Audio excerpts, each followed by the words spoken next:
یاد رکھیں جو وارث والے ہیں، وارث والے ان کا رنگ اور ہے، جو ماننے والے ہیں ان کا مزاج اور ہے۔ اپنی زندگی لوارثوں کی طرح نہیں گزارے، تھوڑا سا ادھر گیا تھا تو پھر تھوڑا سا ادھر گیا تھا تو تھوڑا سا، یہ کیا بات ہوئی، یہ کیا بات ہوئی؟ اپنے آپ کو، اپنی نسبت کو، اپنے عقیدے کو مضبوط رکھیں۔ 1 انچ کے لیے اعلیٰ حضرت فاضل بریلوی رحمت اللہ علیہ کے مکان کی دیوار گر گئی، ایک کونا مکان کا، آپ جانتے ہیں پرانی دیواریں چھوٹی ہوتی تھی اور بارشوں میں اکثر گھروں کی دیواریں گری ہوئی ہوتی تھی۔ ایک سائیڈ کی دیوار گر گئی تو اس کونے میں ہندوؤں کا گھر تھا۔ اب مستری صاحب رات کو آئے، ان سے بات ہوئی تو کہنے لگے سویرے کام شروع کروں گا۔ کہا 1-2 صاحب نے کہ ہندوؤں کا گھر ساتھ ہے اور وہ دشمن بھی بڑے زیادہ ہیں، تو رات کو ہی ہو جائے۔ کہنے لگا جی نہیں، میری مجبوری ہے، مزدور کہاں سے لاؤں گا، بڑے معاملات ہیں، سویرے شروع ہوگی۔ اب رات کو مولانا ظفر الدین بہاری علیہ رحمہ کہتے ہیں بچے مدرسے کے، باقی سارے لوگ، سب کو جمع کیا گیا، چونکہ اس طرف سے تھوڑا خطرہ تھا ہندوؤں کی جانب سے۔ کہا جناب یہ بڑے دشمن ہیں اسلام کے، تو اس طرح کرو کہ 2-3 بچوں کی ڈیوٹی لگائیں یا کچھ لوگوں کی یہاں رات کو پہرا دیا جائے۔ ٹھنڈ بھی بڑی زیادہ تھی، کھڑا ہونا بھی مشکل تھا۔ اعلیٰ حضرت رحمت اللہ علیہ عشاء کی نماز کے بعد جلدی حجرہ خاص میں تشریف لے جاتے تھے۔ اس رات جب دیکھا نا باہر شور ہو رہا ہے تو اسی طرح سر پہ ایک رومال لپیٹا تو باہر آ گئے۔ کہنے لگے کیا شور ہے؟ کہا حضور سردی ذرا زیادہ ہے تو یہاں کسی کی ڈیوٹی لگانی ہے پہرے کی۔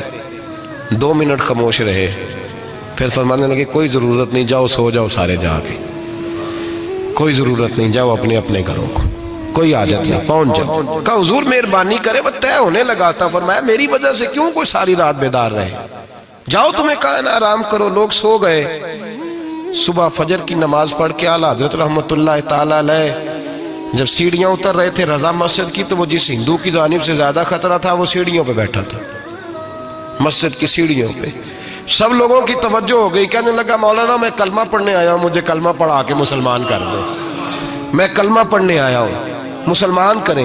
لوگوں کی توجہ، اعلیٰ فرمانے لگے نہیں ابھی تو انتظار کر، تھوڑی دیر کے اچھی طرح سوچ لے، جذباتی فیصلہ نہ کر کہ تو آ رہا ہے۔ یہ کہہ کے جب 2 سیڑھیاں نیچے اترے اس کے پاس سے تو اس نے پیر تھام لیے، کہنے لگا اب ایسے تو نہ کرو، رونے لگا۔ اعلیٰ حضرت رحمت اللہ نے کلمہ پڑھایا، کچھ باتوں کی نصیحت فرمائی، تشریف لے گئے۔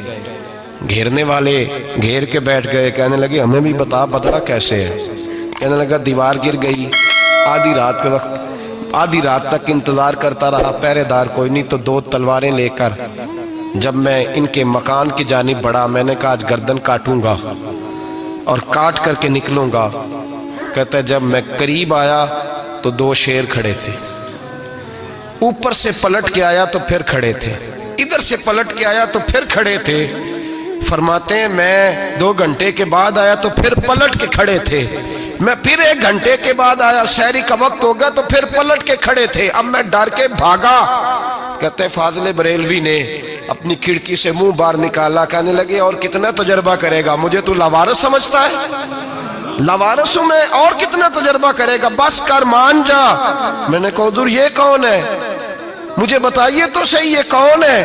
تو کہنے لگے میں نے ساری زندگی رسول اللہ کی عظمت کا دفاع کیا ہے، ساری زندگی غوث اعظم کے نعرے لگائے ہیں، ابھی تو یہ مدد صرف غوث پاک جیلانی کی بھیجی ہوئی ہے، ابھی تو غوث اعظم کی بھیجی ہوئی مدد ہے، مولا علی ابھی پیچھے ہیں، 2 جہاں کے محبوب ابھی اس سے پیچھے ہیں، وہ تو ابھی پیچھے ہیں، پیچھے کھڑے ہیں کہ ضرورت پڑی تو ہم بھی تیار بیٹھے ہیں۔ او بھائی آج رواج ہو گیا، رواج، میں نے 2-4 دن پہلے بھی کہا تھا، لوگ کہتے ہیں نہیں کوئی نہیں ضرورت، سامنے سارا کچھ نظر آ رہا ہے۔ او خدا کے بندو یاد رکھو نسبت ہے بڑی چیز، جانے تو دو میں اگر کسی کو نسبت میسر آ گئی نا، نسبت، خالی دامن ہی مل گیا، تیرے ہاتھ میں کچھ ہے تو ہونی چاہیے نا، خالی دامن ہی تجھے کسی کا میسر آ گیا تو تو بچ گیا۔